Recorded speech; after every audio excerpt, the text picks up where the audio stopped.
said the Lions won a game. Man, we going all the way, baby. We about to celebrate. Why? Welcome back to episode 15 of the very best football podcast in the state of Michigan, talking every level of football in the Great Lakes State. That was a very long-winded introduction. I'm Vince. And I'm Brett, and also dueling as Kory this week.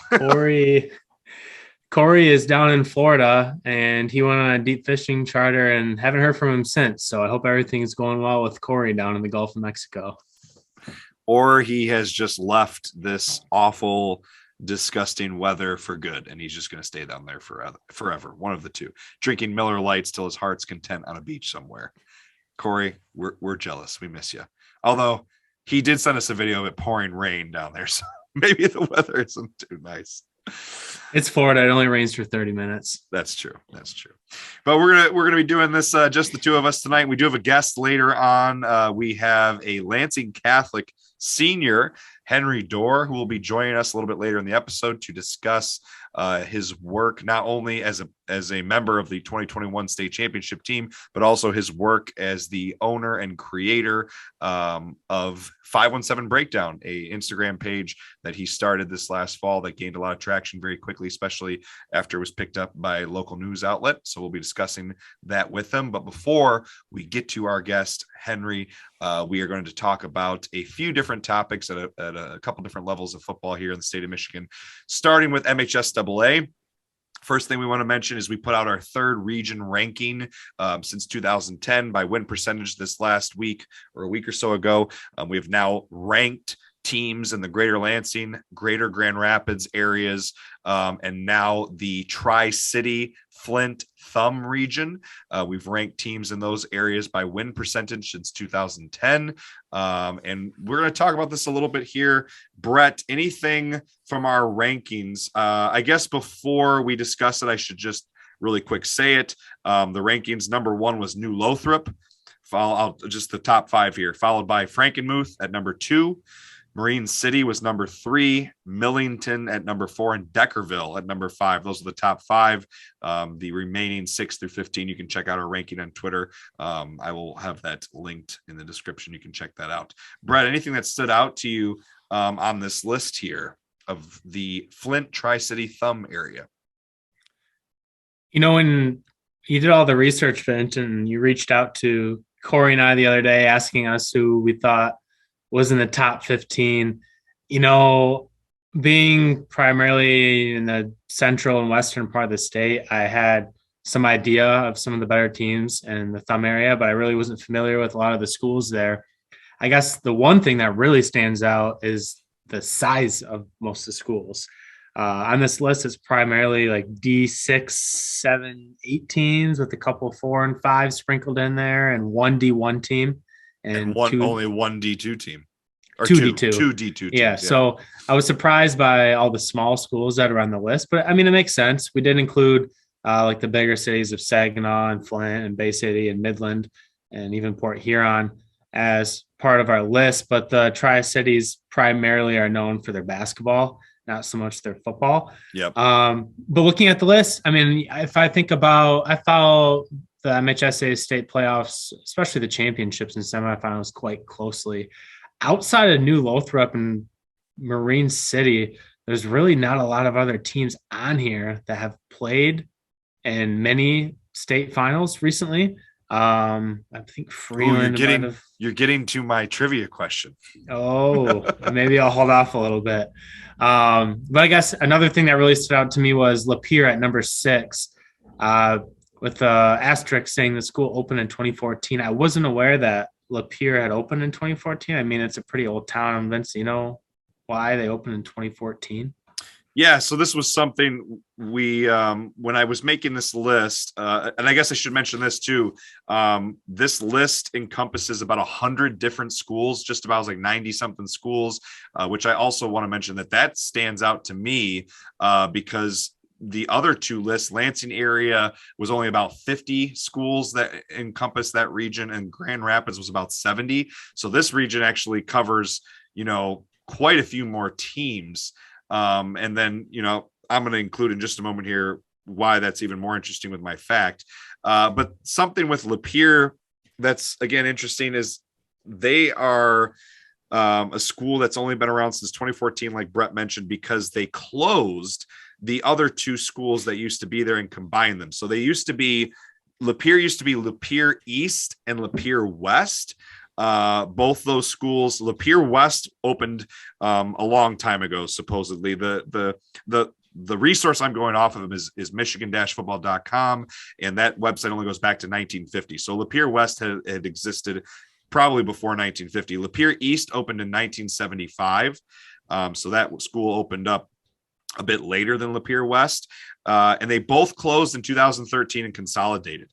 At the time, they both had a little over 1,000 students in the school, which then is interesting. If you look at Lapeer when they opened back in 2014, their enrollment was 2,112. So about the combined enrollment. But I'm wondering if closing those two schools and consolidating soured a bunch of people, because then if you look, their enrollment dropped by nearly 400 students over the next 4 years. Their enrollment has sat at about 1,700 for 4 years now, and it dropped to that pretty quickly. So I'm wondering if that consolidation, I don't really know a lot about the Lapeer area. This is just, I'm just making inferences here. Just assuming, but I thought it was very interesting. So yeah, they've only been around for this was their 8th season of football as a combined school. And they've actually had quite a bit of success in that time. They've not made it to a state title. They have made regionals. I don't think they've even made it to a semifinal. They've only gone as far as regionals once.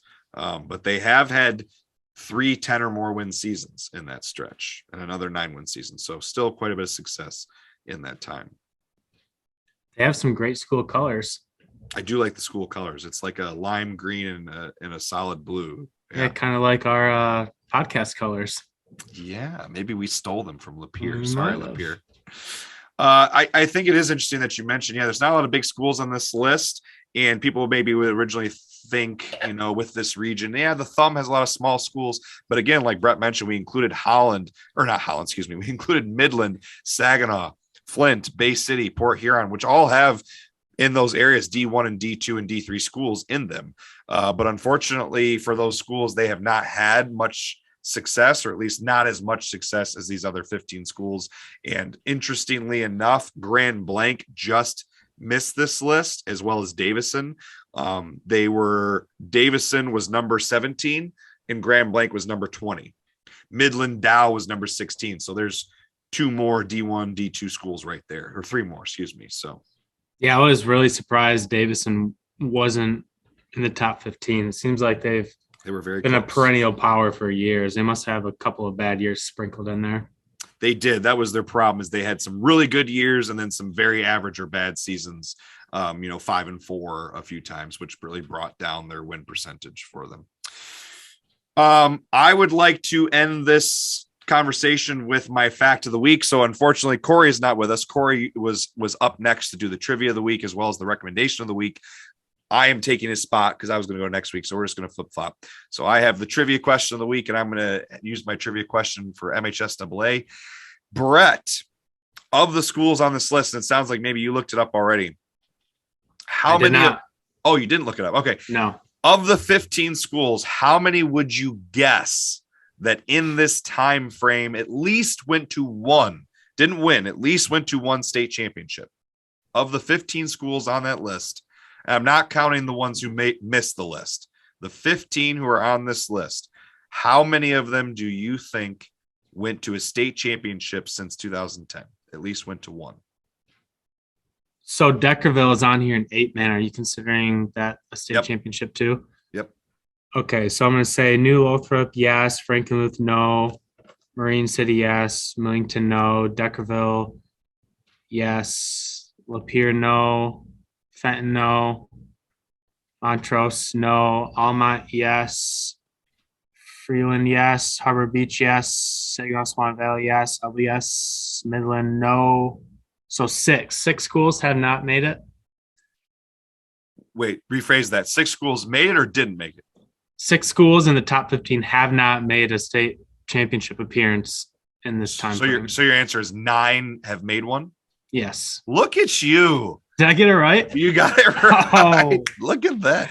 9 schools on that list have been to at least one state championship. Of those 9, how many won a state championship? So I know New Lothrop and Marine City have. There's 2. Deckerville has 2. There's 3.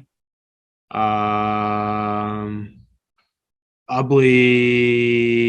I think Ubley lost. They did. Because I was at that game. They did. Saginaw Swan Valley won. They lost. Almont won. I already said Almont. Almont lost. Oh. You got 2 Harbor more. Beach? There's 2 more. Oh, shit. I'm almost 6. You just started to say it. Harbor Beach. Harbor Beach I know won that. 1. Yeah, Harbor that was Beach, there's 4. That There's was 1 more. recent. There's 1 more. Freeland. 9. Saginaw Novell. Freeland. Oh, yeah. Down at the bottom. Freeland has not been to a state championship. They are actually not one of the 9. They have been to semifinals multiple times. Okay. In that stretch, they did not make a state title appearance. So the schools on this list that have been to a state title, New Lothrop has won 2. Frankenmuth lost 1. Marine City has been to 3, winning 1. Deckerville has been to 3, winning 1. Almont lost 1. Harbor Beach won a state title. Swan Valley lost in a state title. Ubley lost in a state title. And Novell appeared in 2, winning 1. So pretty crazy that combined only 5 total state titles. Excuse me, 6. 6 total state titles from this list over the course of 12 years. That to me is kind of surprising. It just shows me that these teams are having a lot of wins, but not necessarily winning state championships. Whereas the Grand Rapids, we did not do this for the Grand Rapids. I'd be curious to go back and see how many state, even the Lansing area between Ithaca, Plum, Westphalia, and Lansing Catholic, there's quite a few state titles. I don't think Portland does have a win. They did win a state title. You're right. And DeWitt, quite a few state championships in the Lansing area. Grand Rapids is going to have a ton. Detroit obviously would be probably the number one. Muskegon and Grand Rapids, Catholic Central and West Catholic would really help the West Side. But no, I'm surprised I got it right. Obviously, I got the teams wrong, but I got the number right. So I'll give myself a halfway pat on the back. Nice. We're going to move on here. Well, actually, excuse me, one more thing with this. We are going to get our next region up pretty soon. We did a poll on Twitter. The Twitter people, you guys voted and you chose the Upper Peninsula for our next region. So the Upper Peninsula will be the next region that we rank teams by win percentage since 2010. Hopefully have that up within the next week or so. That would be our plan. I'm not even sure, Brett, off the top of my head, how many high schools that play football would make up the Upper Peninsula. Would you guess 100 or probably less? Oh, no. I would say there's probably 70, maybe 50. You think it's like 50? I'd be curious to see. I've never sat down and counted how many schools play football in the Upper Peninsula, so I'll be interested to see how many there is. I mean, right off the bat, I would say I know Ishpeming is notoriously good for having a good football team. They've been in a few state finals. I think Negaunee has had a couple. And then they got bigger schools like Marquette and Iron Mountain, Escanaba. St. Ignace, I think, is a decent St. Ignace size school. Yeah, I don't know. It'll be interesting. Yeah. I'm sure half the schools on the list I've never heard of, so I'm really excited. Excited to see. I know there will be a lot of 8-man schools up there too. Yes, a lot of 8-man football. That was just like in the Thumb region. There was a lot of 8-man football, but Deckerville was the only one who had a ton of success in that time to make the list. But yeah, the Upper Peninsula will have a lot of 8-man football teams. So. All right, moving on here with MHSAA, a few more topics of conversation here. News, 6th annual Zenith Prep Kickoff Classic Games, which for 6 years, this will be the 6th season doing this. These games are basically high-profile games in high school football in the state of Michigan here. They're always played at Wayne State. Was the games that were played at Ann Arbor at the University of Michigan last year included in this, or is that something different? No, that's something different. This Zenith is solely played at Wayne State. The one in Ann Arbor at the Big House is something different. Okay, that's what I thought. So the games that they announced on the docket for the first weekend of football this fall to kick off the school year, Thursday, August 25th, which would be the first games would be on that Thursday. You got Brother Rice playing Macomb, Dakota at 4 p.m. on that Thursday, followed by Sterling Heights Stevenson playing West Bloomfield at 7 p.m. So high profile Division I matchups there. Brother Rice is D2, but the other three schools D1. Friday, August 26th, you have Allen Park versus Wyandotte at 4 p.m. and then Belleville versus Novi at 7 p.m. That Saturday, Dexter plays Grosse Pointe South at 1, and then River Rouge playing Cedar Springs, which is a very interesting matchup. Cedar Springs had a really successful season. River Rouge, obviously losing coach Kory Parker, will be interesting to see where they go from here. Any thoughts on that, on any of those matchups there? A lot of the top talent in the state is going to be playing that weekend. I know West Bloomfield has a lot of talent. Belleville, obviously two of the perennial powers in the Metro Detroit area right now, a load of the talent. And then you got River Rouge, and then also Dexter. Interesting note about Dexter is Michigan just got a 2023 running back commit from Dexter. I think he's a 3-star right now, maybe borderline 4-star. So it'll be fun to see guys like that on the stage in the opening weekend, and that's why we love football. You get the competition right off the get-go, 3 days in a row. I know Brett and Kory have some plans to go to some high-profile games that weekend, and we've talked about it a little bit, but hopefully we get some Great Lakes State football coverage from that opening weekend. I'll be coaching, so I will not be able to go to those. Well, I don't know. Maybe depending on what I have going on. We play Thursday night, so maybe I can make it with you guys to Friday or Saturday. I guess we'll see what happens. The next MHSAA news. 2 indoor facilities have been shared out on Twitter. This is kind of a new thing. Obviously, indoor facilities have been a thing a long time now in the NFL and college ranks, but we're starting to see this more and more in Midwest. In Midwest schools, with crappy weather for so long, you're starting to now see high schools, certain communities put up indoor facilities. So Brighton has had an indoor facility in their community. I think that's, where the Legacy 7-on-7 games and quite a few other events are done at. But Brighton just announced their school district, because Brett and I were talking before this. I do not believe that facility is through the public school district. I think it's just a community facility, but the Brighton athletic department and their public schools is putting up an indoor facility. If you go to Brighton Football's Twitter page, they posted pictures of it, a video of it, where it's at right now, as well as a graphic of what it's supposed to look like. Looks unbelievable. Jenison also in the Grand Rapids area, Jenison Football on their public schools page on Twitter have posted a video of the process. Their indoor facility is going up right now. Brett and I were talking before we started. That's really surprising. Jenison, isn't a bad football program, but they're not like a perennial powerhouse in football. So pretty surprising to see that they're putting together an indoor facility. I'll be curious to see how many more, school districts with money. Obviously, this is not something a school district can do unless they have money, passing a bond that people are willing to, their tax money to go up to put in an indoor facility. So I'd be curious to see how many other, communities follow suit after these two getting their facilities up. I will say it's going to hurt some colleges in a way. I mean, if you got a high school player that just grew up in I don't mean this in a demeaning way, but in like a spoiled community where they have an indoor facility that they practice in when it's cold, why would you want to go play college at the next level when you're practicing outside with no indoor, And you go to Northern Michigan. Northern Michigan's got an indoor facility. Yeah, that's true. But actually, quite a few of our D2 schools. Saginaw Valley has an indoor. Northwood has an indoor. Grand Valley has an indoor. Ferris doesn't. Hillsdale doesn't. Ferris doesn't. Nope, not all of them.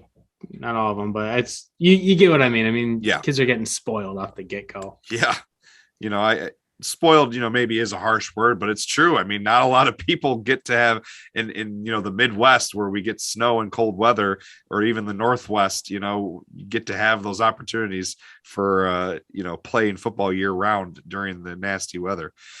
Next little bit of MHSAA news, a couple hirings. Holland High School has announced that they've hired Will Siffin as their new head football coach. He coached in Iowa and was a tight end at Wayne State. So we have a local GLIAC guy coming back to coach high school in the state of Michigan.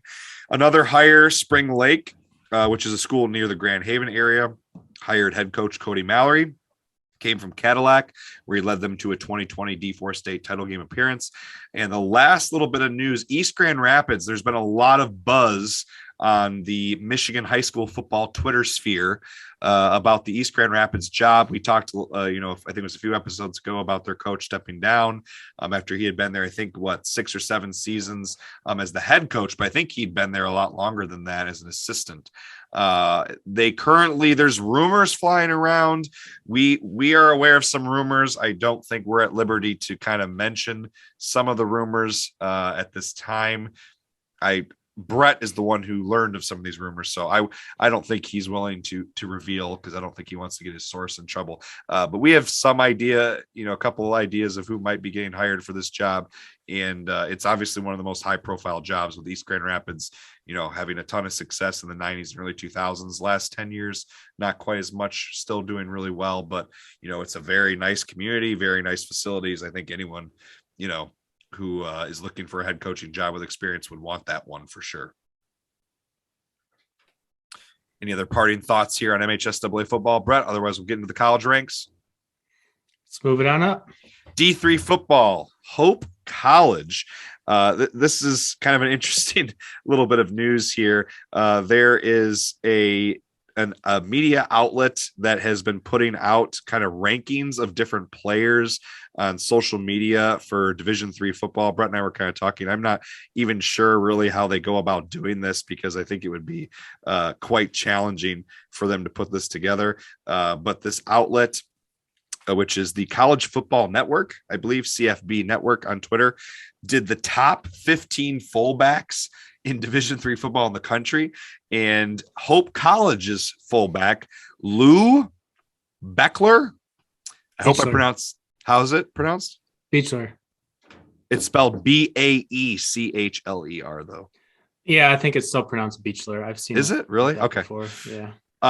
Congratulations. He was mentioned on this list, which Brett and I were talking. It's very interesting because fullbacks are kind of, I don't know if archaic is the right word, but it's kind of a lost art.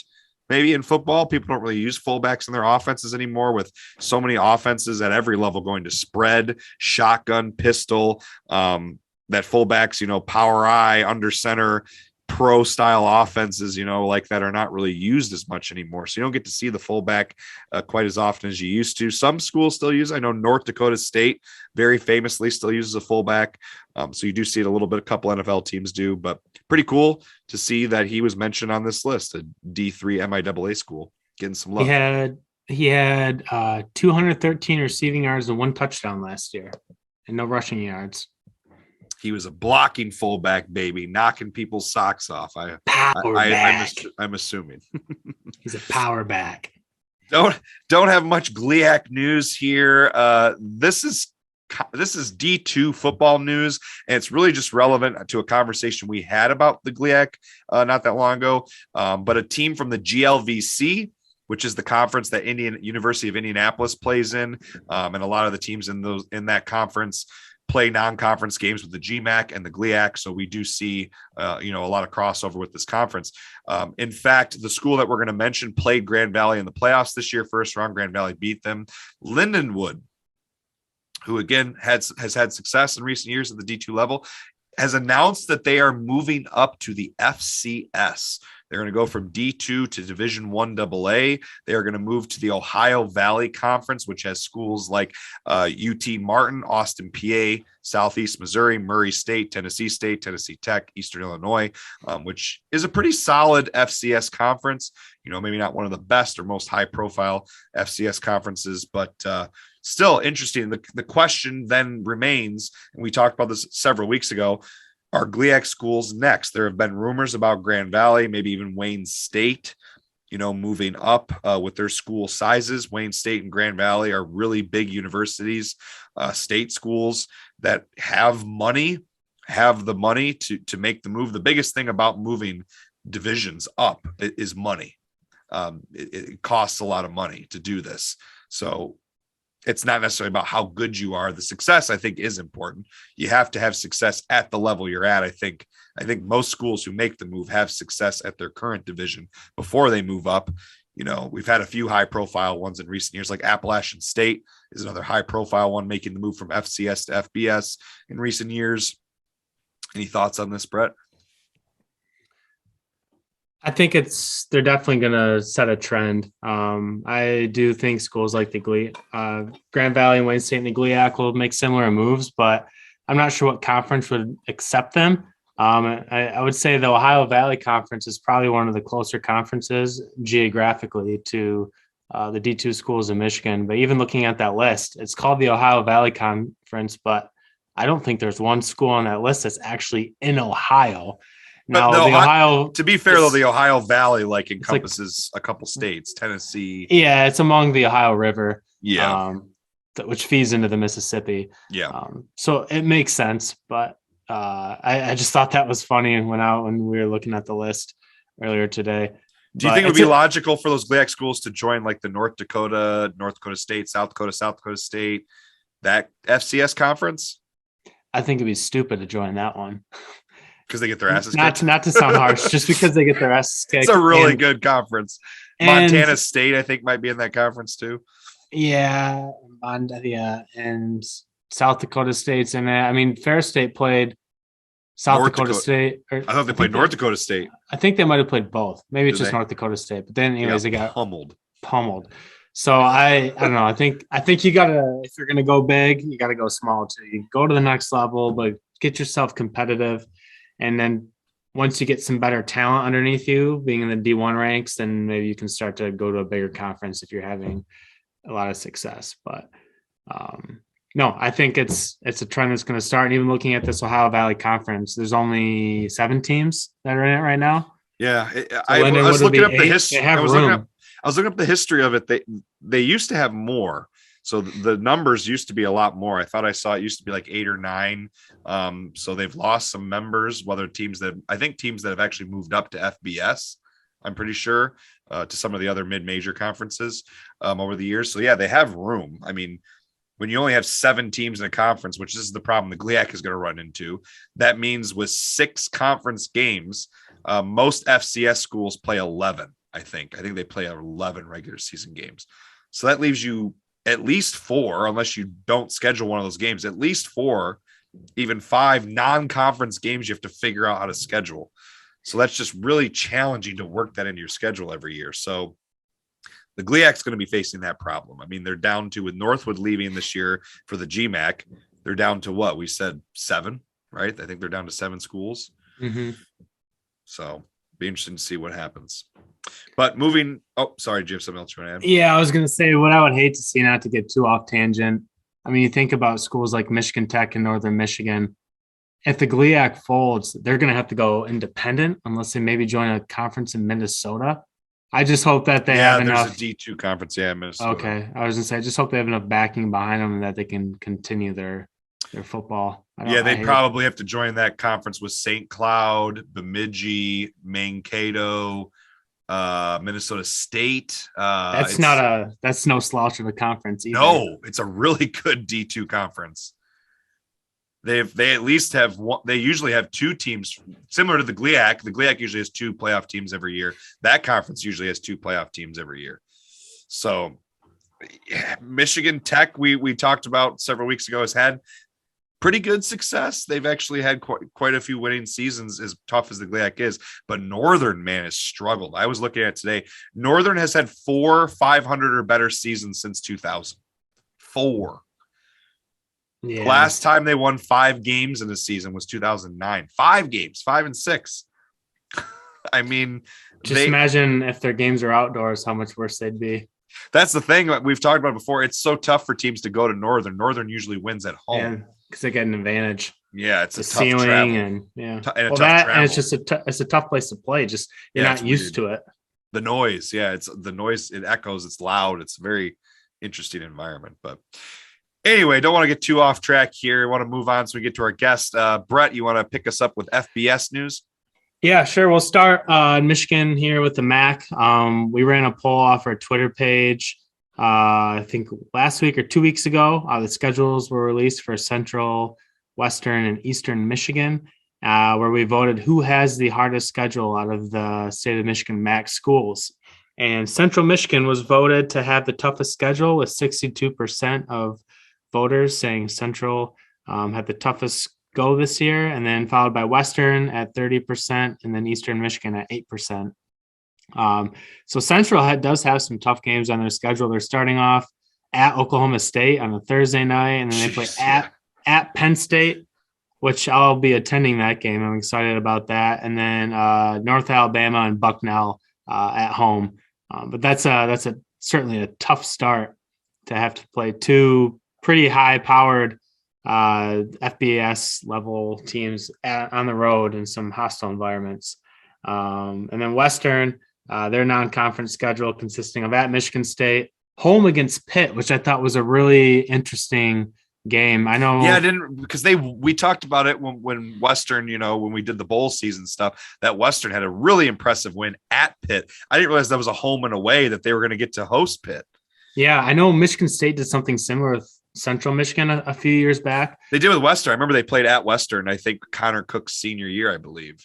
Okay, maybe they did it with Western too, which I thought that was neat. I wish Michigan would sign up for something like that, but they won't. But I thought because then it gives cool. Like state fans or like the opposing team a reason to go to a MAC school stadium, right? Get some more people to a lesser known venue. That and a lot of those MAC stadiums can hold 50, 60,000 people. So yeah, Central and Western have nice stadiums. Yeah, they do. But yeah, so that was cool that Western has Pitt at home, and then they also have they're at San Jose State, which is a neat road game going out to California, and then home against New Hampshire.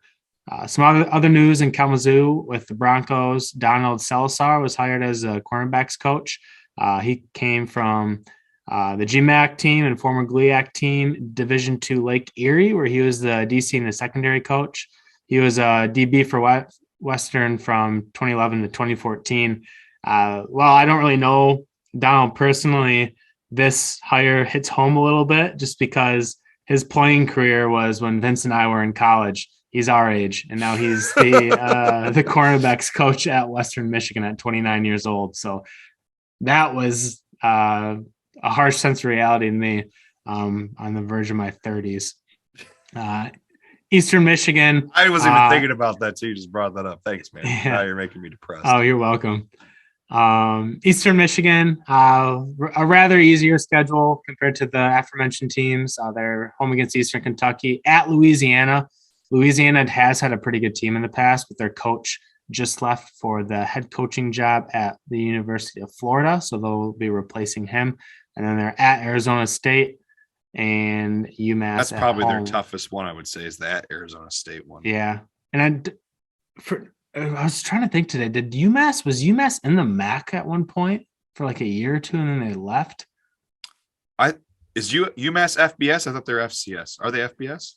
They used to be FCS, and they went FBS, and I think they joined the MAC for a little bit. Oh, really? Oh, I didn't know that. I don't know. Maybe they didn't. Are they independent?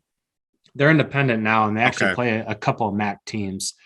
I know they play Buffalo and I think Ball State, perhaps. But yeah, I think they might have joined the MAC at one point and went winless, but don't quote me on it.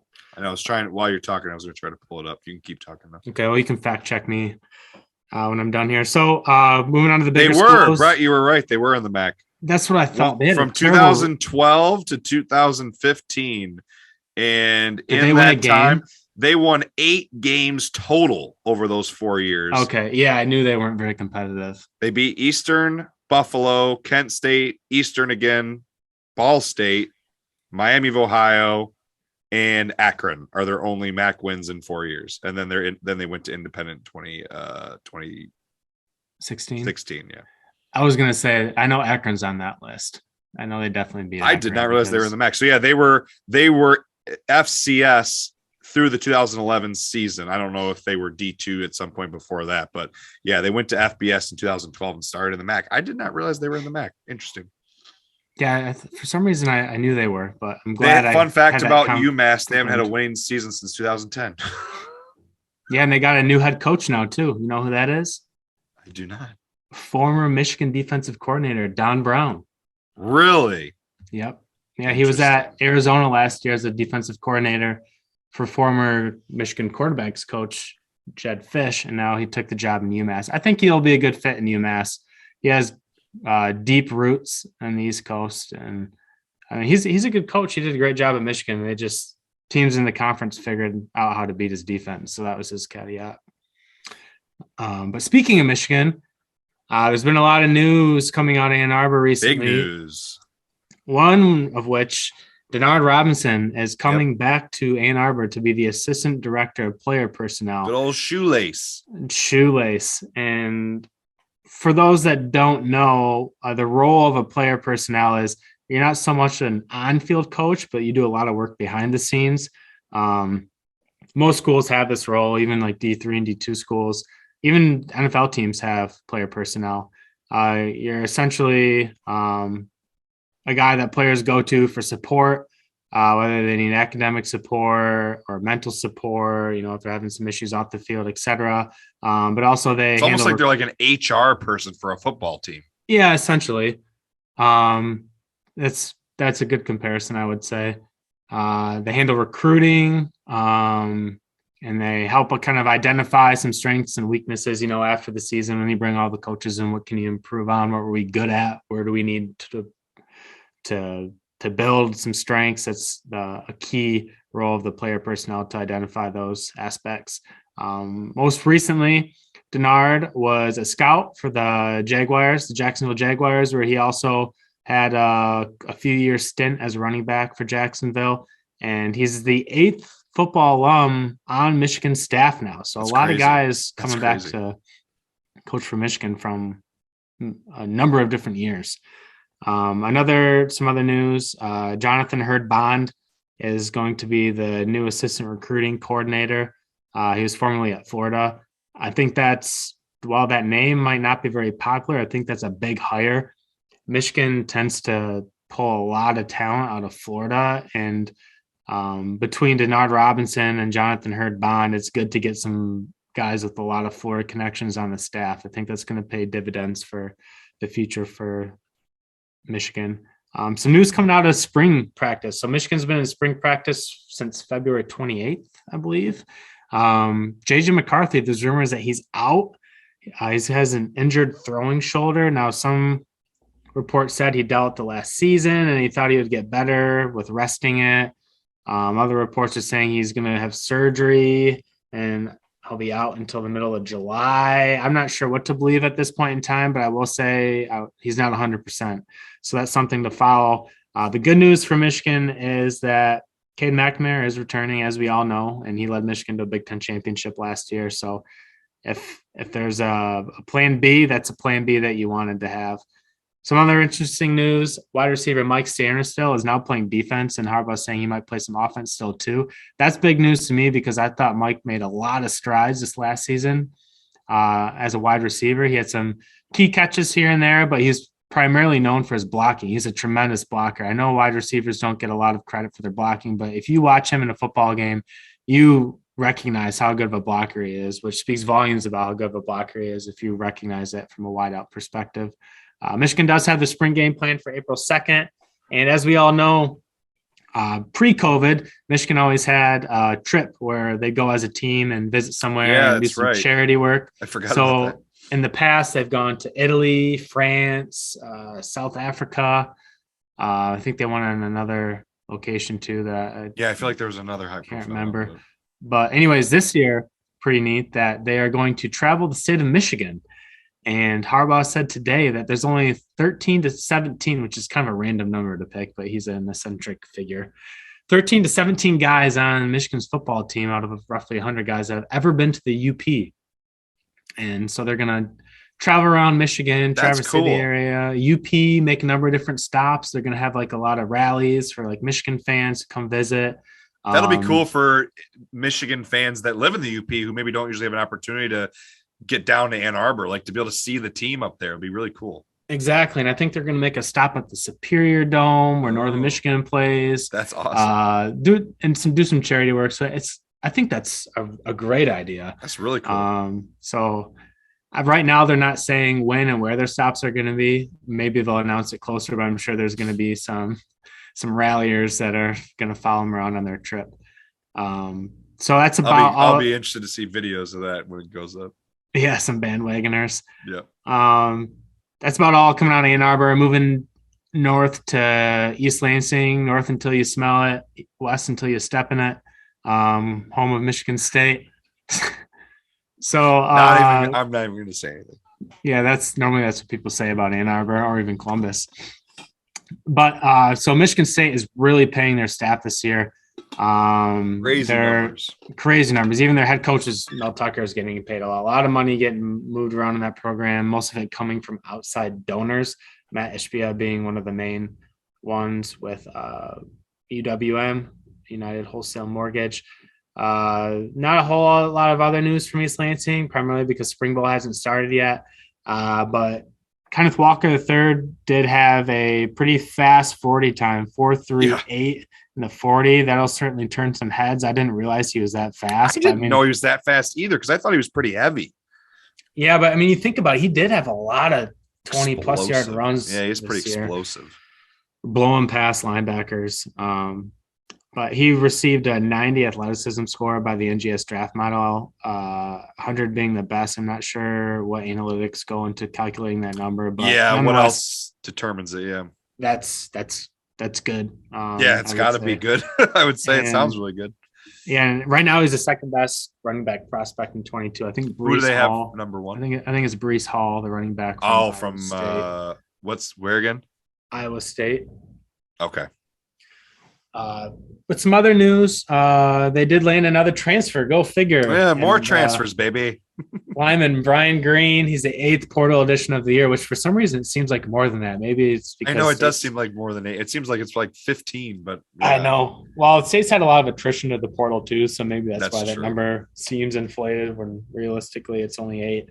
But he started 5 games in 2021 for Washington State. He was injured in the other 5, and then he missed the remaining games with some personal reasons. Obviously, he didn't like his time in Washington State, and he's looking for a new beginning in East Lansing. Some other news coming out of the west side of the state. So former Lowell wide receiver who transferred to Rockford for his senior year, Tyler Vroman, is committed to Michigan State as a preferred walk-on. He was originally committed to Army. He was one of the key offensive talents for Rockford this fall and had a number of phenomenal catches and touchdowns. I actually got to see him play a couple times in person. And Vince actually got to coach against him this year, although I don't think did he have a touchdown in that game? Rockford didn't really throw the ball that much. It was really nasty weather. They pretty much kept it in Ahern's hands. Yeah, it was rainy and windy, so I don't think they threw the ball. No, they didn't throw it very much. But spring practice is a week away, and their spring game is April 16th. So that wraps up college. Moving on to Michigan Panthers. Their draft has been completed for 2 weeks now. They have a 35-man roster. Some notable players on the team with State of Michigan connections. You have Shea Patterson, the number 1 overall pick, quarterback out of Michigan. Keyshawn Tyson, a defensive tackle from Grand Valley State. Tywan Jones, which is a really popular name from East Lansing, linebacker from Michigan State. And then Terry Myrick from Eastern Michigan, an outside linebacker. So that season will be kicking off here at the end of the month with practices and then games coming in April. So that'll be a fun one to watch. Not a lot of exciting news for the Lions this week. We'll plan to cover some more news with the Lions as the draft comes closer in the next month or so. But that wraps up the State of Michigan football for this week. I'm excited for the Michigan Panthers stuff. I hope that goes well. I really do. I hope that succeeds. It'd be a lot of fun just to have more football to watch. Did they say that's going to all be televised? Wasn't the contract with CBS, Fox? I think it's Fox? NBC. I can't remember what network. Maybe it's 2 networks it's that are televised joining. though. Yeah, it will be televised. If they were smart, they'd put their games on a weeknight and not on the weekends. Like if they had games on like a Thursday night or something, I feel like that's the time. When does the season start? Do we remember? Is it April? It's in April. Yeah, Okay. It's in the middle of April. Yeah, be fun to see. Hopefully that turns out well. But all right, that's going to wrap things up here for topics on football from around the state of Michigan. We're going to get into it with our guest. So Henry Doerr will be joining us to discuss his time playing football at Lansing Catholic, as well as the account 517Breakdown Instagram that he created back in August to showcase and highlight Lansing area football. So we'll be discussing that with him shortly. Hope you enjoy the conversation. Please make sure you stay on after the interview as we wrap things up with my recommendation of the week. And we're going to go ahead and segue into the second part of the podcast here for episode 15 with our guest, Mr. Henry Doerr. He is the class of 2022 Lansing Catholic senior, currently wide receiver DB on the football team, who just won the 2021 D6 MHSAA state title. And he also is the creator and owner of 517Breakdown, which has been showcasing Lansing area football games and teams since August of this past fall. And he also has been doing videography work in the area for Lansing area basketball teams with another account, HD1 Captures. Henry, welcome on. How you doing, man? Doing good. How are you guys? We're doing Good, great. man. All right. Good having you on. Absolutely. I would like to know wide receiver, DB, yes. I'd like to consider myself more of a special team specialist kind of guy, but a ring is a ring. So, I won a conference championship at Hillsdale my freshman year. I was redshirt. I was a scout team punching bag, and I still got a ring. I wasn't playing on Saturday, so I know how that goes. You get the ring, you enjoy the ring, man. Part of getting the ring is practice. You're practicing, you're working hard, lifting weights. I mean, you earned it just as much as the guys who were starting. Absolutely. So no one can take that away from you. And that's going to actually carry us into the first thing we're going to talk with Henry about here, obviously being a senior this past fall on the Lansing Catholic football team. We talked a few weeks ago with another Lansing Catholic grad about the success Lansing Catholic has had for quite a while now, really the last 10 years under, two coaches now. With Coach Ahern stepping down and Coach Baker kind of taking over, but quite a bit of prolonged success here for the better part of a decade. 21-4 in your 2 seasons on varsity, back-to-back district and regional champs, and then capping it off with a state title. What has the 2 years on varsity been like, or just your 4 years in the program? What's the experience been like? I mean, the program itself is amazing. It is from top to bottom. Freshman and sophomore year on JV was a whole lot of fun, as it normally is, because it's not as serious, but you take it seriously when you're playing, but at the end of the day, the program's a lot of fun. So being on JV is great. And then varsity is just another level. I got the opportunity to play under Coach Ahern for his final season during the playoffs my sophomore year, and then during my entire junior season. And that was incredible. It's just, you go to practice every day and you look at that guy and you're like, wow, he's one of the best coaches in the state of Michigan. And I get to learn from him every day. So that was a really good experience. Definitely something that I'll remember, especially if I get into coaching later on. And then my senior year with Coach Baker was a lot of fun, a lot of yelling, as he will be the first to tell you he's a very, very loud guy, but I've had him coach all of my teams except for my junior year. He coached me from 6th grade through 8th grade. Freshman and sophomore year, he was my JV head coach. And then senior year, he was my varsity head coach. So this year was really special. It was a lot of family, felt like a big family essentially. Mm-hmm. So, and just to play under 2 guys who obviously both have rings and are very, very good coaches, it was a lot of fun. So. Yeah, I mean, Coach Ahern is obviously, very well known across the state of Michigan, not even just in the Lansing area. He's had quite a lot of success for a long time. So that's got to be a privilege to get to play under him. And then Coach Baker, obviously continuing the success. We talked again with a guest a few weeks ago about the prolonged success. I'm curious, do you think it's just going to continue? Do you foresee, this not really ending anytime soon under Coach Baker? I think the success will definitely continue under Coach Baker. I think it's especially due to the program. And Baker tell you when Ahern got here, and then they started kind of the Junior Cougar program, which is how all of our middle school football works. because most of the kids come from smaller Catholic middle schools and elementary schools where like they can't field a football team individually. Yep. So when Baker kind of started that, I guess that's probably what you can attribute most of the success to. And so then it just kind of flows from there, from middle school, flows into high school. And then the high school program is, I mean, summer workouts all the time. We go to camp as a team at the military base in Battle Creek for about 3 or 4 days before the season starts, and bond as a team. So it's definitely, I mean, regardless of the guys, the program's definitely going to succeed just because the way that it's built. So I really don't see it stopping. Maybe that's a little biased, but I really don't see it stopping. So it's something we've talked about this quite a bit, obviously Lansing Catholic being a private school, and, you know, part of you know, the unique aspect that the unique region that Lansing Catholic falls in. There's not really a lot of opportunities for Lansing Catholic to play other private schools during the regular season, because the Lansing area, other than Lansing Christian, who doesn't field a football team, there's not really any other private schools with athletic programs in the area. So Lansing Catholic primarily, you know, during the regular seasons playing public schools. Once they hit the playoffs, usually then, I mean, obviously you guys played a private school in the state championship. And you know, in years past, you know, even when we were in high school and Brett and I were in high school, Lansing Catholic always played Grand Rapids West Catholic, was a team that they always got paired with, I felt like, a lot in the playoffs. And I think they used to even at one point played Saginaw Novell, was always a big one a while ago.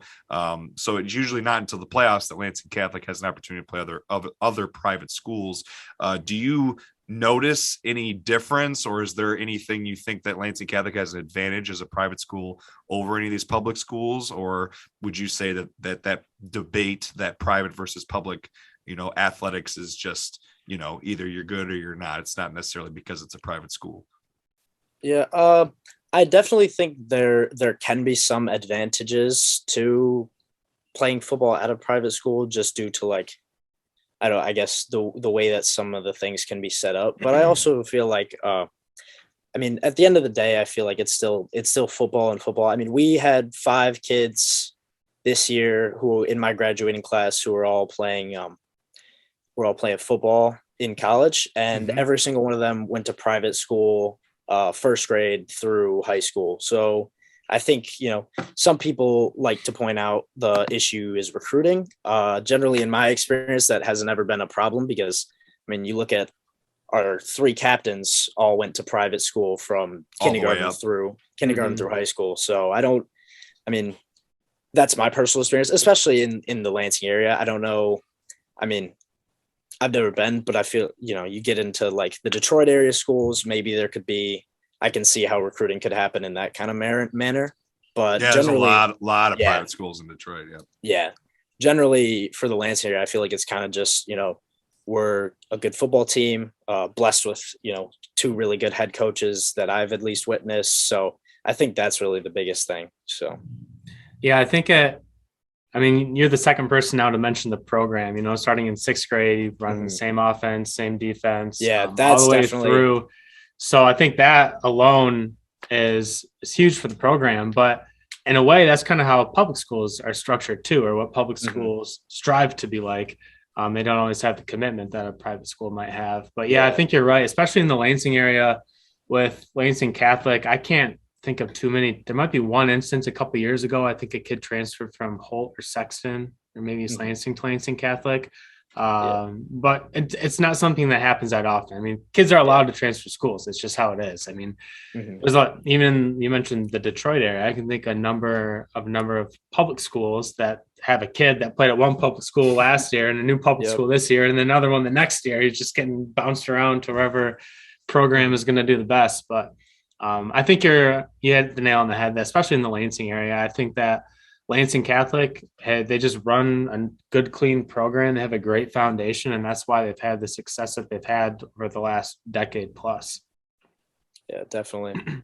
Well, and we talked about it with our other Lansing Catholic guest, Mike, a few weeks ago. I mean, it's funny, before Ahern got there, Lansing Catholic went through a period of like 15 years of either losing seasons or mediocre seasons, very average. I mean, it was from, I pulled it up just now, 1992 to 2008.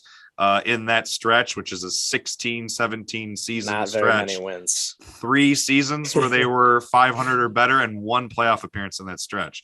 But then you go back, in the 80s. I mean, my father-in-law went to Lansing Catholic in the 70s, and he always loved to talk about how the 80s they won a state title back in 85, and they were really good in the 80s. So I mean, there's a long stretch there where they had no success, and so it's like, should they have been good because they were just because they were a private school?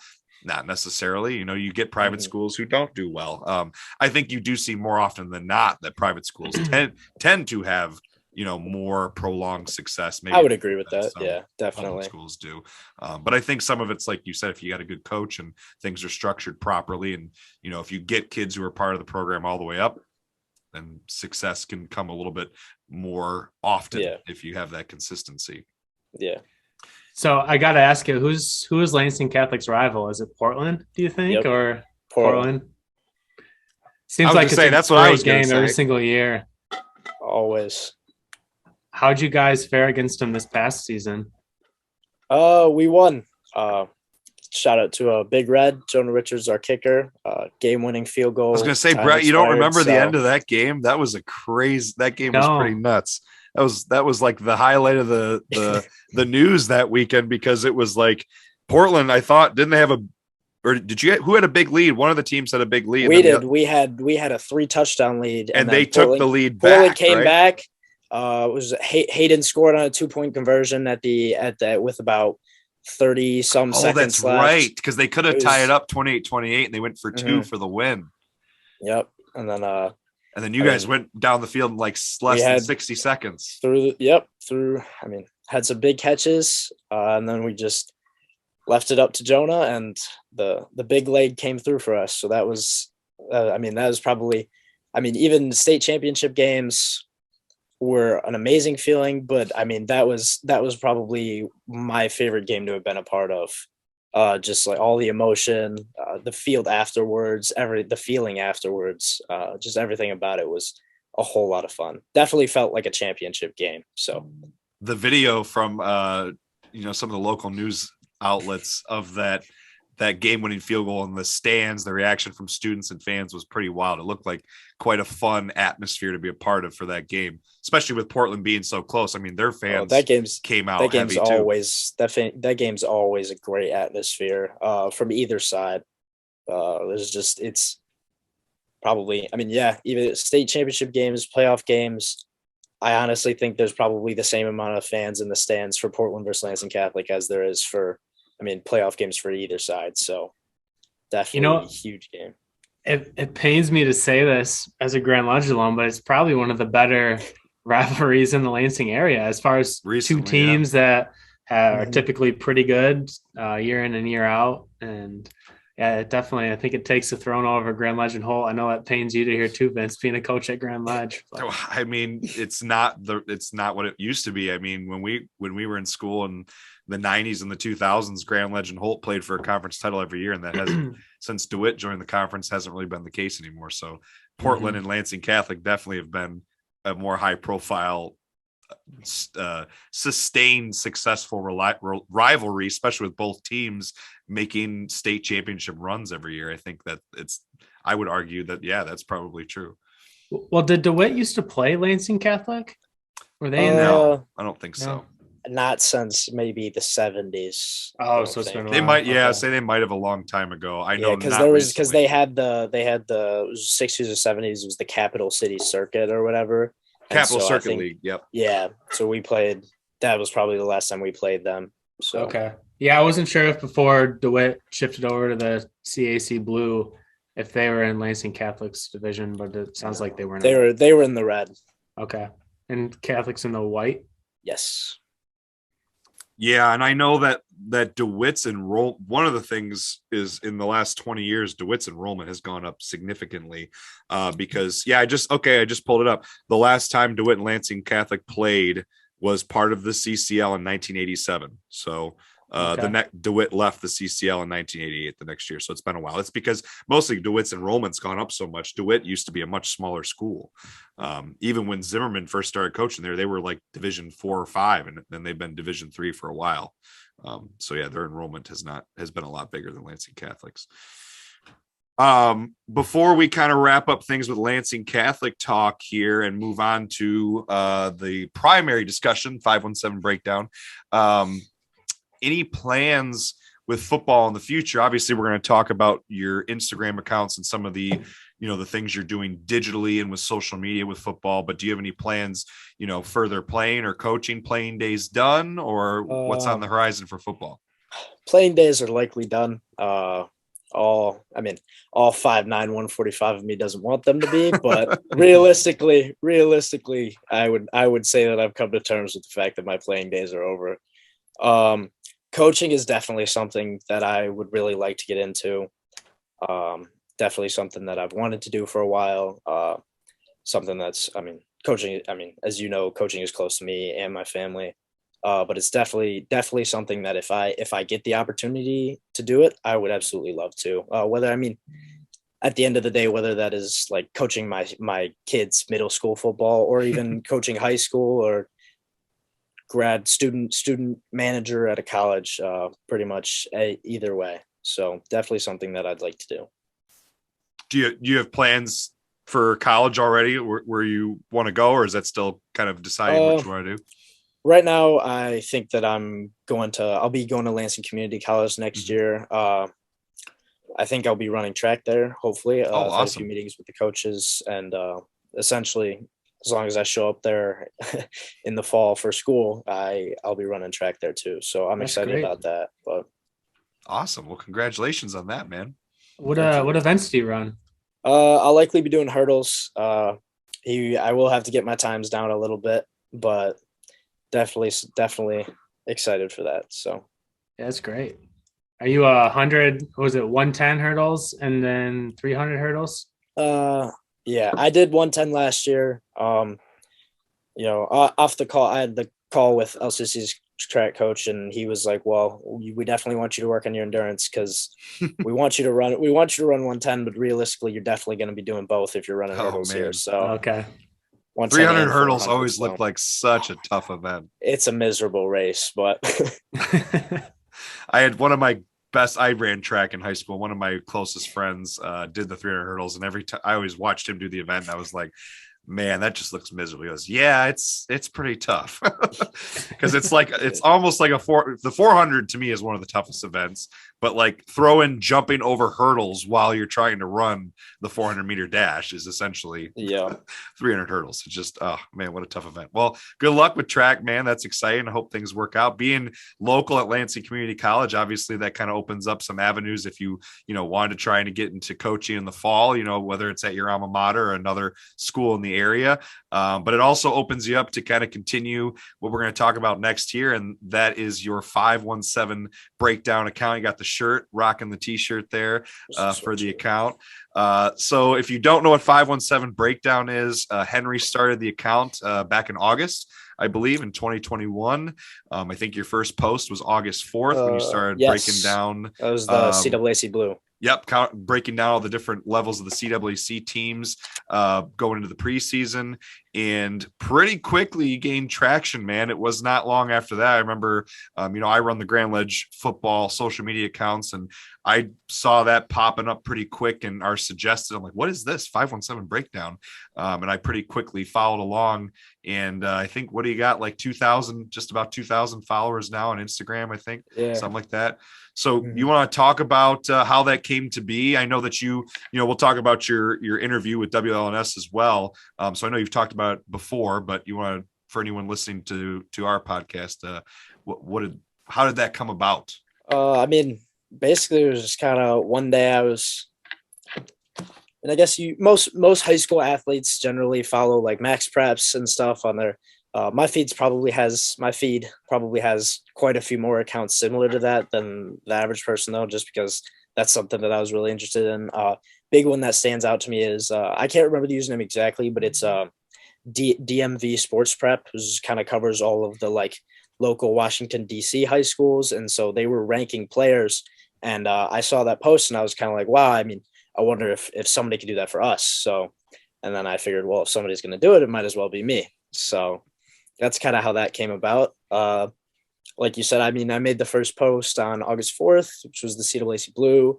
And that got a whole lot of people were excited about it, commenting like when are the rest of the schools going to come out? And then CAAC Red was posted August 7th. And that's when Ian Kress from WLNS reached out to me. Oh, he reached out that quickly?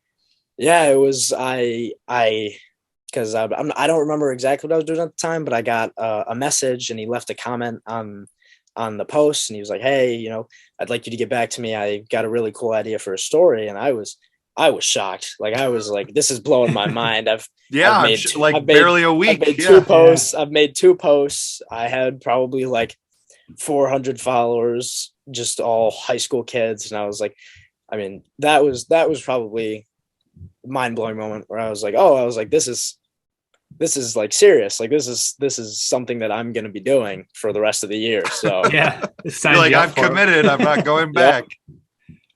But it's definitely. So with that, was there a thought where you're like, oh man, like I gotta, like, this is something I'm going to continue with. This is going to be, you know, maybe it crossed your mind, but maybe it's going to be a lot of work, right? I got to put some effort into this. Was that something you're like, man, I'm going to have to take a lot of time out of my, you know, my senior year here to work on this? Was that something that crossed your mind when that blew up pretty quickly? Oh, definitely. Especially, I mean, I was debating the entire morning before the interview. I was like, well, if I do this and I'm on TV, then I definitely have to finish. So do the interview and like, I'm not going to do this anymore. But I guess I'm definitely thankful for the interview in many ways. Definitely, I think I probably went up like 900 to 1,000 followers after after that interview. Yeah, definitely. And then also, I mean, in the way where it's like, I like kind of nervous about having to finish it all and do it the whole season because of the interview. That's definitely what kept me going. Was I was like, all right, well, I committed to this now, so I have to hold myself to doing this. So definitely something that was exciting and a little bit scary, but definitely took a lot of time. The page took a lot of time. I remember we played at. I don't think people understand how I mentioned I do the social media stuff for Grand Ledge football, and I'm no graphic designer. I teach high school Spanish. When I have time, I create some of those posts. I'm sure you'd agree that stuff takes a lot of time to sit down, and I'm sure for you, especially gathering all the scores and records and things like that, especially when you did the previews with players, coming up with getting all the names and players, and then creating the graphics. I'm sure you'd agree that probably took you a lot of time. Definitely, graphics were definitely a very, very long time taker, especially trying to put them all together on Photoshop on my old Acer laptop. It takes a little while, but very time consuming. But at the same time, it was like I enjoy doing this. High school football's it's something that I love and I'm very passionate about. So like, I mean, I'd rather I'd be doing it than somebody else. So I remember it was first. I mean, probably started doing it week 1. We played at Waverly, big win. We got right on the bus. Very first thing I did, went to my phone, posted on my story. I was like, all right, what are the scores from the other games in the area? And then my phone would blow up and I'd get home probably about away or home game, go out to eat after, get home probably at about 10:30, 11. Oh, probably like 11, maybe later. And then the first thing I'd do, write down all the scores, check it on the MHSAA score center, which was probably updated about that time. And then I'd get to work, probably finish the graphic about around 1, post it on Saturday morning. So definitely time consuming. You guys did Lansing Catholic. Did you guys do anything on the weekend for football? Not really. That's definitely, okay. So that was probably helpful then. Oh yeah, definitely. The weekends are we kind of get those to rest and regroup, and then Monday film, and then film during lunch Tuesday, Wednesday. So definitely, that was definitely helpful, giving me time to do all that stuff. I was gonna say, because for us, I know not everyone does this, but some schools do it at Grand Ledge. We have the guys come in Saturday morning to lift, and watch film from the night before. Then they're off for the rest. It's like an hour and a half that they're off the rest of the weekend. It allows us to get injury checks. So if you guys did something like that, I couldn't imagine you're up till 1 or 2 in the morning getting all those graphics and things together, and then you got to be back up, I don't know, at 7 o'clock. But that's nice. Then you're able to sleep in and at least relax a little bit after staying up and working on those. Yeah, but so what's the reception been like from athletes and schools? I know, you also a couple times, if I remember, maybe it was on some of the Thursday games. Didn't you go to a couple? Yeah, I got to make it to 4 games this year. The first one, definitely have to give a shout out to Holt High School. I know they're your guys' rival, but I reached out to their AD because there's respect there. There's respect there. They played Caledonia on that first week, and they played on that Thursday. Mm-hmm. And I was looking for a game to go to, and actually Kellen Reed and Cassius kind of reached out to me. Cassius Blankenberg, they kind of reached out to me, and they were like, Kellen was like, hey, if you're looking for a game, come to our game. And I was like, well, I mean, if an athlete's going to reach out to me first, it's definitely a game that I'm going to want to put priority on. Because I mean, I had just started out, and I was like, oh, this is really cool that somebody wants me there. And so I sent their athletic director a really long email, as tried to include as many things as I could. I was like, here's the link to my WILX news article. Like, I don't have an MHSAA press pass, but it'd be really helpful if I could go to this game. And she was more than helpful. And so I was really grateful for Holt for that. So I got to go to that game, got to take a bunch of pictures, kind of cover the game, posted on my story a little bit. So that was neat.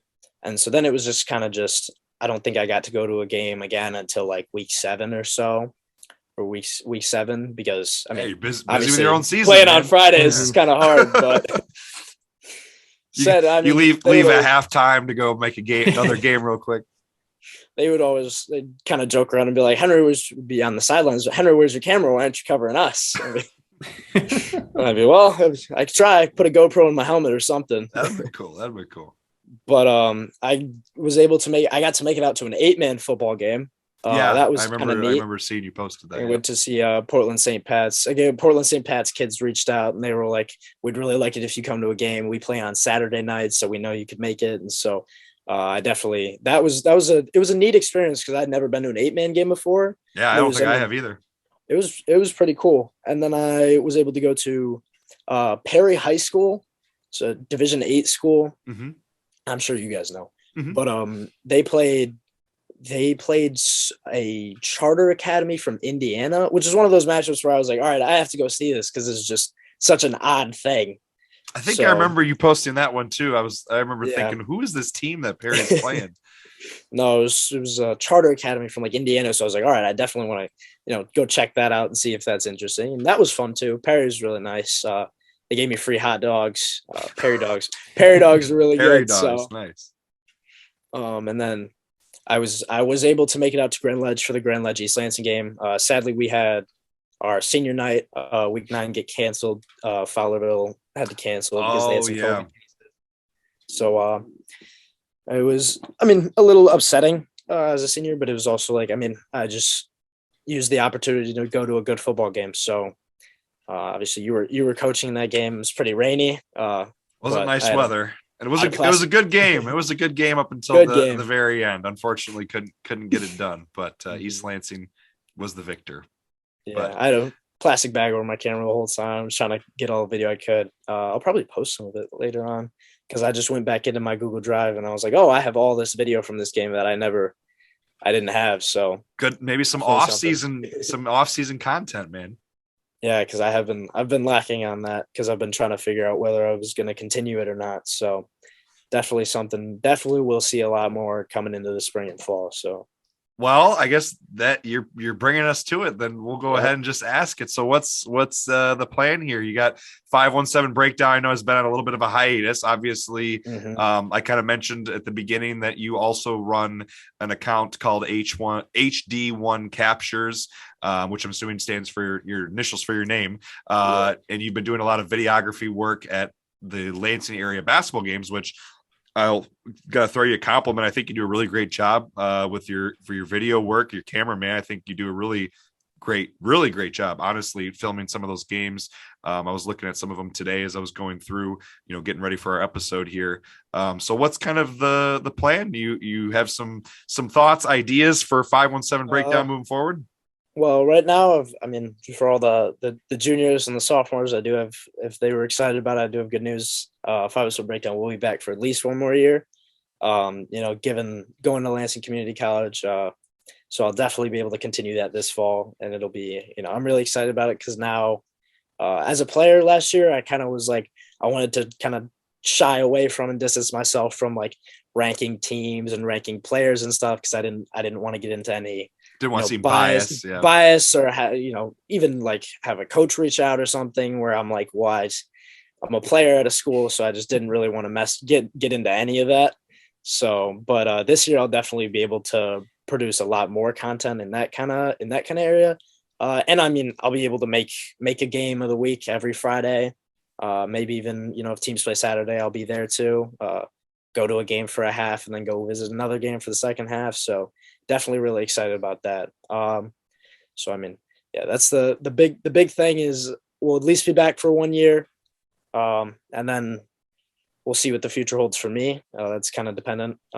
Maybe it won't just be me. Maybe I'll have another person to work with. And so if I go off somewhere, a little distant for college, I'll have somebody else back home that can help me run it. So, that's kind of what the future's looking like right now. So do you have any off-season plans between now and August of things you might do with the account? Theoretically, I'd like to get some interviews done. Right now, I'm trying to figure out. I'd like to have some of the guys that are going to play, high-level college football from the Lansing area. We got some good ones. We got some good ones in the area this year. Some very good ones, and have them sit down and just kind of, have some interviews, talk to them about recruiting processes, maybe, what it's like to play football in the Lansing area, how it is being recruited out of the Lansing area, and just some things like that. And then once around August comes, obviously I'd like to go and, interview some guys that are playing right now. Current juniors will be seniors, ask them about how the year's going. And so that's really the plans for content right now. Maybe some really early preseason stuff, but I don't know. That's exciting, man. Sounds like you got a lot of good ideas, some things in the works, and you got track season coming up. So obviously as a track athlete, your time in the spring is going to be pretty limited and trying to wrap things up for senior year. But I'm sure once does Lansing Catholic get out? Don't you guys get out pretty early? Halfway through May, I believe. Yeah. Okay. I thought Lansing Catholic usually was seniors, one of the earliest ones. Yeah. So once end of May rolls around, I'm sure you'll be ready to go with track season's over, ready to go with some of these things launching forward, right? Mm-hmm. Yep, definitely. Another question I kind of have for you as you're mentioning some of these ideas and even some of the things you did in the fall. Did you ever have any, obviously at the interview with WLNS, did you have any other, football media outlets, something like a D-Zone or any of these other local area, pundits or talking heads? Did anyone else reach out to you about, the account? Not really. It was basically pretty much just WLX. I don't know. I don't think the D-Zone did, just because I think they're a really big Twitter thing, and I don't really have a Twitter presence for 517 Breakdown. So that's definitely probably part of the reason. I did recently. I had I think there's an Instagram account called it's like the Big Madonsky, I believe, something like that. They gained a whole lot of popularity around playoff time for posting stuff. And they're posting Lansing area football stuff for playoffs. Well, they were posting statewide stuff. Oh, statewide, okay. Lansing area and statewide, because essentially. So we did have a lot of teams in the playoffs, so it was there was a lot of Lansing area content. But and I'm going to be helping them out and doing some statewide rankings and stuff with them next fall. So awesome! I'll be excited about that. But that's pretty much it. There really wasn't a whole lot of outreach from any other kind of media outlets. So. And Great Lakes State football, baby. Yeah, you got you guys, obviously. I'm just teasing you. I was I'm very grateful to be on here. When I reached out, because you guys had CJ on, Yep. and he talked about the Get To Foundation, and it was really important to me. So I reached out and I was like, it's really awesome what you guys are doing. And you said, do you want to come on? And I was in my head, I was like, absolutely. I was like, this would be awesome. So very grateful for you guys for having me on here. Yeah, for sure. Obviously, we talked about, we'd like to have you end if you want to talk about the Get To Foundation. But before we get there, I did have another question, and then I don't know if Brett has any other questions, but I wanted to ask you, do you have plans? Obviously, you got some ideas with the 517 Breakdown account. Do you have plans to expand it outside of Instagram at all? Maybe trying to open up a Twitter account or any other accounts to move the brand in other directions? That's definitely something that I will most likely do. It's just kind of figuring out the best way to do it, and transferring that, my Instagram presence to Twitter. Generally Twitter's, it'd be shorter things. So I probably would make, not as many pictures, a little more word content, trying to figure that out. I did start a YouTube channel for it. I think I've got one video posted. It's the Perry WCA game. That's definitely going to be a big outlet, because I'll definitely, if I'm able to cover a game every Friday and get video from that'll definitely all get uploaded straight to the YouTube and the Instagram as well. So that's really what I'm looking at right now. Yeah, and I would say with the Twitter account too, if you're uploading that stuff to YouTube, Twitter tends to be a little bit easier to share out links. That's the one I really like Instagram, but one of the problems with Instagram is that it's not convenient for sharing links to things outside of their platform. Whereas like Twitter, you can have clickable links, articles, video, right? You can, embed your YouTube videos and things like that. So Twitter can be a little bit more user-friendly in that regard, if you're trying to do things where people are going to go away from your account. But yeah, Brett, did you have any other questions on the 517 Breakdown? Yeah, I guess one question that I had is, you have a lot of really neat content. Do you have any plans to interview guys after the games? After games, post-game interviews. If I'm there, that's definitely something that I will got to figure out the equipment for it, but once I do that, I will be right on that. So after game interviews, maybe, a whole lot of content, maybe even, getting some guys mic'd up pregame, micing up the sidelines, maybe, so I've definitely got a whole lot of ideas for content and stuff that I'd like to do. The reality is just, trying to make sure that I can do it and figuring out how to do it the best way. So, but no, that makes sense. I appreciate the work you're doing. I wish you were around when I was in high school. I would have loved to have somebody covering content like that. Because when we were seniors, there was social media and a Twitter and stuff, but it wasn't that popular. So we would wake up the next day and look at the Lansing State Journal, which is in a way somewhat become obsolete. And that's how we would get updated on sorry everything. If anyone from LSJ happens to watch this, but they know it too. They know. They have other sources of media outlets that they use. It's not just the paper. They have like the electronic version, and they have Twitter and whatnot for their following. But that's how we used to get our updates. And even in the preseason, I don't know if they still do it, but they used to send out like a magazine almost.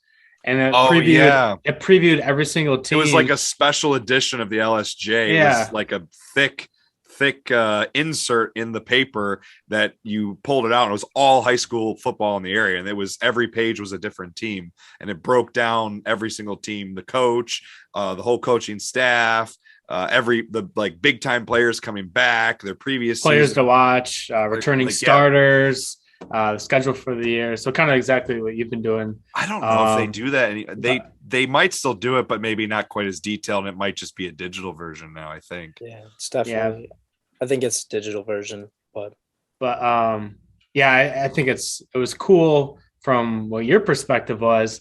Is at least my understanding from watching the news segment was you reach out to the players on the team and say, hey, who's your guy? Like, who are your guys coming back? Which is kind of a neat way. And I don't think that's the avenue that a lot of media outlets take. Maybe they'll talk to a coach and just get one perspective, or they'll just make an assumption of their own, like who had a bunch of good stats from the previous year, even though you might have your best player that was hurt.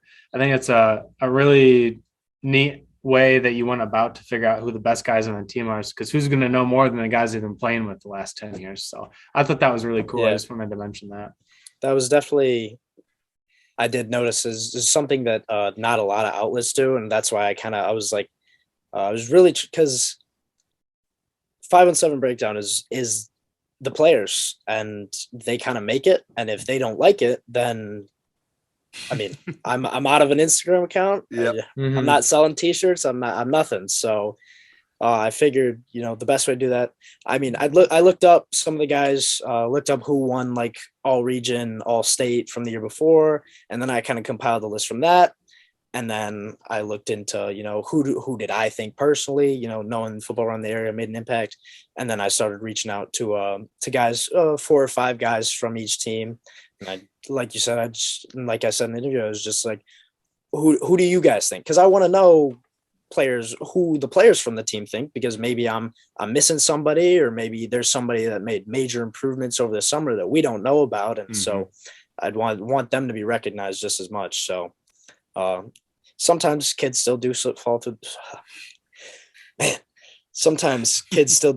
the cracks. Or I just kind of just mentioned that I think Mason Woods had an interview. I was if you weren't going to bring it up, I was going to say that. Yeah, that was a weird moment for me, because it was another news outlet talking about me as an Instagram account to a player, and I was like blown away. But he definitely, I can say with complete apologies to him, he definitely got robbed a little bit. He definitely should have been on there. He was a huge factor for East Lansing this year, wide receiver. So. Really good football player. I think it was because it's like what Brett's talking about. I think he didn't seem upset about it. He almost seemed kind of humbled by it. He goes, if it wasn't my name, those 3 guys, I think it was Brevin, Asher, and Ambrose, right, were the 3 that you had, and all 4 of those guys are very talented football players. Me personally, as a defensive coordinator for Grand Ledge, I got to prep for all 4 of those guys, because all 4 of them have been very talented in the last couple seasons. So I thought it was cool in his interview how he mentioned, if it wasn't me, I'm glad that it's those 3 guys, because I think he recognized they're all very good. I mean, if you're only going to pick 3, one of them is going to get left off, so it was just the nature of it. But I thought that was really cool. I did too. And I was grateful for that. And I've talked to him about it. And I was like, man, I'm sorry. That's pretty much it. Sorry, man. He's like, I'm really sorry. But hey, he got interviewed. He got to be on the news. So that kind of helps too. And he had a good season. He had a heck of a season. So true. Brett, any other questions here? Otherwise, I think we can get to the end. No, keep up the good work. Sounds like you got a little more time on your hands this fall, and you got the following behind you now. I'll definitely be following you on Instagram and see what's new in the 517 area. Thank you. See what's going on with 517 Breakdown, baby. Yeah, I'll have in the description of the audio and video versions of the podcast, whether you're watching on YouTube or listening on Apple or Spotify, I'll have the links for Henry's accounts for 517 Breakdown. I'll throw the HD1 Captures link in there as well, in his personal account, so you can check those out if you had not already heard about them. If you hadn't heard about them, then maybe you haven't been around high school football in the area, because again, he was on the news blowing up big time. So awesome. Anything else you want to add with 517 Breakdown here, Henry? Otherwise, we'll wrap things up. I'm not go follow 517 Breakdown. Yeah, definitely follow 517 Breakdown if you're not already. If you're an athlete in the Lansing area playing football, I would. If you've got any suggestions, anything to say at all, message me or message 517 Breakdown. I love to hear ideas for things from guys, whether it be scoreboards, highlights. I've had players reach out and be like, hey, it'd be really cool if you did this. And so I just kind of add it to my list because like I said, I'll have a lot of free time this fall, so I'm looking to implement a lot of new things. So, that's basically it. That's all I have to say right now about 517 Breakdown. So awesome. I'm happy to be back for another year. We're looking forward to it, man. I'm excited to see what you got in the future. And obviously, if you need any help with anything, you can always reach out. We got you.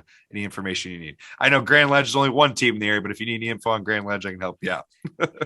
Thank you. I appreciate it. And the last thing, Henry and I had talked a little bit, and we brought it up a couple times in this episode already. Henry's cousin Ben is who the Get To Foundation was started in honor of, and we talked about Ben and the Get To Foundation a few weeks ago with CJ. I don't know if there's anything you want to add to talk about here with the Get To Foundation, or just tell people maybe who didn't see the episode with CJ if it's something that you want to plug and talk about a little bit for people to check out. Really, I'd just tell people to check it out. It was www.get2foundation.com. The link's in my bio, and it's just kind of read the story and just understand, kind of what it's all about. It's something that's obviously very close to me. Ben was my cousin. And then so this foundation for him provides grants for schools for equipment, provides scholarships for student athletes. So people who donate, very much appreciated.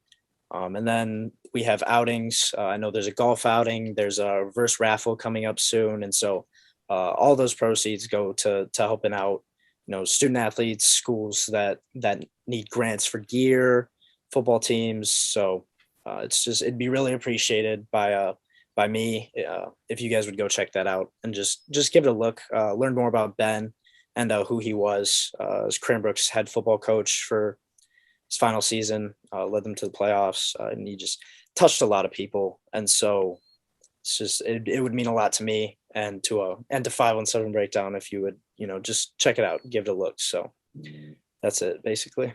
I'll have the link for that too. Again, in the description, you'll be able to find it there. Get To Foundation, and it's very cool things that they're doing. Quite a few teammates of mine and Ben's who run that foundation do a great job with it, and family members of Henry's. So definitely check it out. Henry, thanks for coming on, man. We appreciate you coming on and chatting with us about 517 Breakdown. Hopefully get to chat with you again soon here. Of course. Thank you for having me. I really appreciate it. I had a really good time on here. Maybe I'll be back on next fall or next winter, going over the last season. So definitely really appreciate it. Thank you guys for having me on.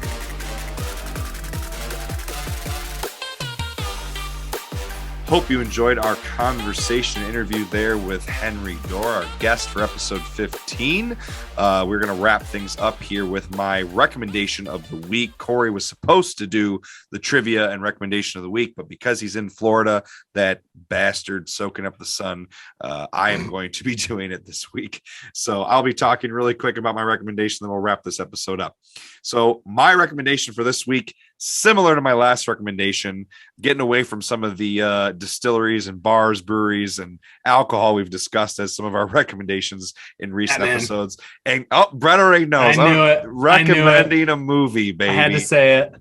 Brett already knew it was going to happen. So my recommendation for the week is the latest DC Comics film and Batman movie, The Batman, written and directed by Matt Reeves. Matt Reeves recently did the second and third films in the reboot Planet of the Apes trilogy, which are both excellent. That trilogy is awesome. If you've never seen that. The latest Batman movie is a new shared universe.